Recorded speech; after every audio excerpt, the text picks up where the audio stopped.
നേതാവിനും സിട്ടാവ് നിശ്ചയിച്ച നേതാവിനും സർവസൈനാധിപനായ നേതാവിനും വഴിപ്പെടുന്നതിന്റെ പ്രാധാന്യം പറയുന്നു.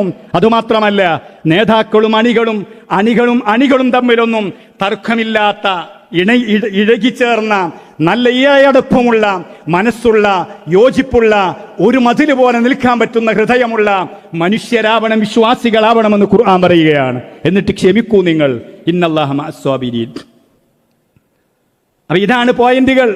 കാരണം ഇതാണ് ബദറിലെ തുടക്കം മുതൽ അവസാനം വരെ മഹാനായ ഹബീബായ സയ്യിദുനാ മുഹമ്മദുർ റസൂലുള്ളാഹി തിരുനബി സല്ലല്ലാഹു അലൈഹി വസല്ലം നിങ്ങൾ ഉയർത്തിപ്പിടിച്ചത്.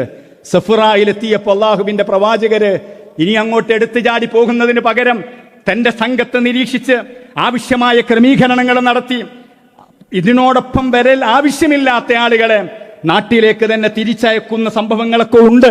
ചുരുങ്ങിയ സമയമായതുകൊണ്ട് ഇത് പറയേണ്ടതില്ല, പലവർക്കും അത് കേട്ട ചരിത്രങ്ങളായിരിക്കാം.